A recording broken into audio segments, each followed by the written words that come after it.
በስመ አብ ወወልድ ወመንፈስ ቅዱስ አሐዱ አምላክ። ዛንታ ሕማማተ መስቀል። ጸሓፊ ወንጌላዊ ዮሐንስ እሱረ ገጽ። አንባቢ ፊላታኦስ። ኣብ ዝሓለፈ ልበይ ድንጋጸ መልአ፣ ርእሰይ ብምድናን ከዓ ንሕያውነቱ ከስተንትን ጀመርኩ። ሽዑ ቁልሕ ኢለ እንተረኣኽዎ ኣብ መሬት ተሰጢሑ ረኣኽዎ። ኣብዚ እናበፂሕና ነርና ካልኣይ ክፋል እንሆ። ካብቲ ጥሒለ ዝነበርኩ ናይ ሓሳብ ባሕሪ ኣብ ዝተንስኣኹሉ ግዜ እቶም ገረፍቲ ኣብ ኢዶም ጨጉራፍ ሒዞም ነበሩ እሞ ናብቲ ዝተቐልዐ ኣፍ ልቢ ጎይታ ወርወርዎ።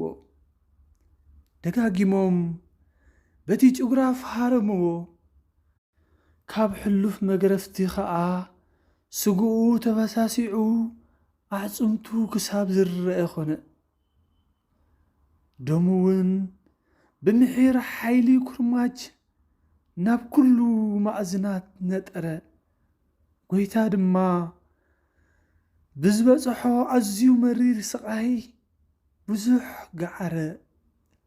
ኣይሁድ ውሉድ ተመን ዘመድ ዕንቅርቢት ግና ነቲ ብማህረምቲ ዝበስበሰ ከመሃር ዝቐየሐ ኣካላቱ ምስ ረኣዩ ባህ ዘብል ዕምባባ ዝርእዩ ዘለዉ እንክመስሉ ዓፅምኻ ዝትንክፍ ገዓሩ ምስ ሰምዑ ከዓ ድምፂ በገና ዝሰምዑ ዘለዉ እንክመስሉ ኣብ ልዕሊ ጎይታ ብሓጎስ ተሰራሰሩ፣ ኣላገፁ እውን። ሽዑ ኣነ ብቁጣዓ ነደድኩ፣ ግን ኢደይ ቆራዕራዕ ካብ ምባል ሓሊፈ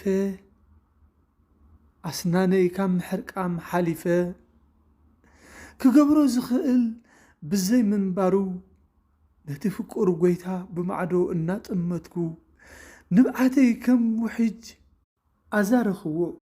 ድሕሪ ብዙሕ ከዓ ከም እንደገና ናብኣቶም ገጸይ ገበርኩ። እንተኾነ ግና ጎይታ ካብ መግረፍቲ ኣይዕረፈን ነበረ። ኣብ ውሽጢ ሓፂር ግዜ ከዓ 40 ግዜ ጉስጢ ኣብ ገጹ፣ 42 ግዜ ኣብ ኣእዳዉ፣ 25 ግዜ ከዓ ኣብ ኣእጋሩ ብበትሪ ብዘይ ዕረፍቲ እናተባራረዩ ክገርፍዎ እንከለዉ ረኣኽዎ። እዚ ድሕሪ ምግባሮም ከዓ ክልተ ኣእዳዎም ኣዳልዮም ኣእዳዉ ኣሲሮም ኣዝዩ ብደነንግጽ ኣወዳድቓ እናወደቐ ምስቲ ጉንዲ ከም ዝናጓዕ ገበሩ። ኣየ ኣይሁድ ጭካኔኦም! ካብ ባሕሪ ዝዓምቕ ካብ እምባ ዝገዝፍ ዓብዩ ዕሽነቶም ከየስተውዕሉን ከይድሕኑን ዝገበረ ገዛኢኦም እዩ። እንተዘይከውን ነይሩ ነቲ ምዉታቶም ካብ ከርሲ መቓብር ዘጋላገለ ንዕውራቶም ብርሃን ዝዓደለ ጎይታ ክፉእ ኣይመፈደይዎን ነይሮም። ብድሕሪ እዚ ከዓ ሽዑ ንሽዑ ናብ ሃና ናብ ቀያፋ እናበሉ ድሕሪ ምምላስ ናብ ቀያፋ ወሰድዎ። ኣብ ቅድሚ ቀያፋ ኣብ ዝቆመሉ ግዜ ከዓ ቀያፋ ኣምላኽነት ጎይታ ብምዝንጋዕ ንስኻ ዲኻ ኣምላኼ እትብል ዘለኻ ኢሉ ሓተቶ።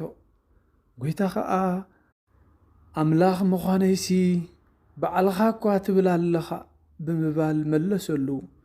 ሽዑ ኣይሁድ ንሊቀ ካህናት ዝኣክል ከምኡ ኢልካ ትዛረብ ብምባል መጀመርታ ብኢዶም ድሒሮም ብእምኒ ካብ ጽፍሪ እግሩ ክሳብ ፀጉሪ ርእሱ ብሕሱም ማህረምቲ ከትከትዎ።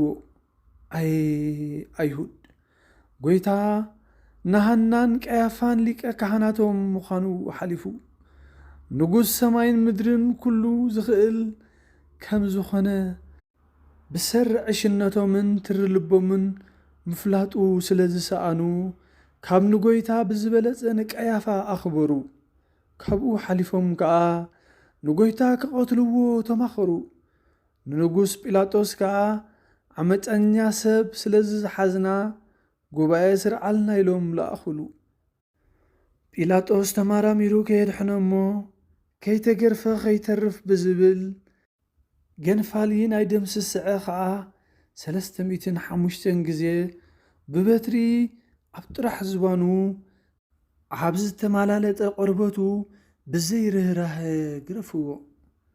ናብ ቅድሚ ጲላጦስ ኣቕሪቦም ከዓ ነቲ ንዓመፃ ብልቢ ዝጸልአ ሓቅን ፍትሕን ግና ገንዘቡ ክፋል ኣካላቱ ዝኾነ ጎይታ እቲ ዓማፂ ሰብ እዚዩ ስለዚ ስቐሎ እናበሉ ብዓውታ ጨደሩ።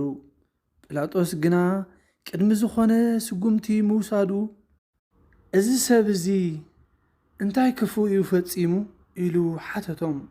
ንሳቶም ከዓ እዚ ሰብ እዚ ሰንበት ካብ ዘየኽብር ፈታዊ እግዚኣብሔር ኣይኮነን፣ ስለዚ ይሙት እናበሉ ንሞት ጎይታ ብሓባር ሰመሩ።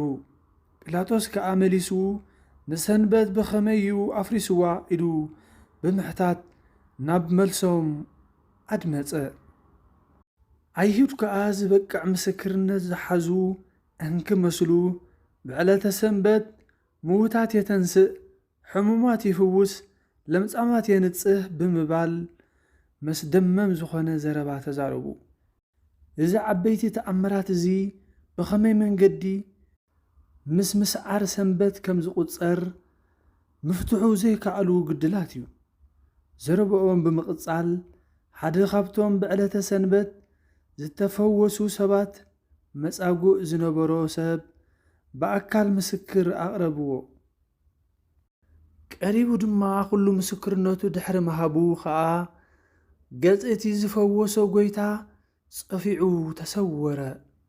ኣዒንተይ ዝረኣዮ ነገር ከኣምን ብጣዕሚ ተጸገምኩ።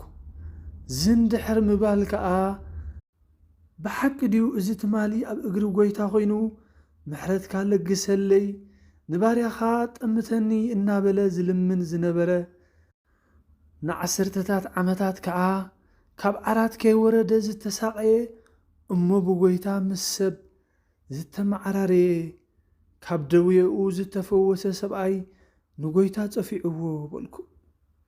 ናይ ደቂ ሰባት ነገር ግን ብጣዕሚ እዩ ዘገርም። ኣብ ክንዲ ሰናይ ውሬታስ ብናይ ጥልመት ጨጉራፍ ጌርካ ምህራም ዕረት ልቢ እዩ። ጎይታ ግን ምስ ዝኹሉ ካህልነቱ ነዚ እከይ ሰብኣይ ብሕያውነቱ ጠሚቱ ሕነን ምፍዳይ ንኸወግድ ንትዕግስትን ንፍቕርን ብግብሪ ሰቢኹ ሓለፈ። ካብዚ ቀጺሉ ጲላጦስ ምስክርነት እቲ መጻጉዕ ድሕሪ ምስምዑ ናብቶም ኣይሁድ ቁልሕ ኢሉ ከምዚ ዓይነት ተኣምራት ዝገብር ሰብ ክፈትውዎን ክሸምዎን እምበር ጸሊኦም ክቐትልዎ ወይ ክረሕቅዎ ፈጺመ ይረኣኹን። ስለዚ እዚ ሰብ እዚ ናብ ሞት ዘብጽሕ ገበን የብሉን ኢሉ ፍርዱ ሃበ። ሽዑ ኣይሁድ ብዓውታ ተቃውሞ ድሕሪ ምስማዕ ከም ብሓድሽ ከምዚ እንዳበሉ ክኸስዎ ጀመሩ። ሳልሳይ ክፋል ዛንታ ሕማማተ መስቀል ይቕጽል። ስብሃት ለእግዚአብሔር ወለወላዲቱ ድንግል ወለመስቀሉ ክቡር አሜን።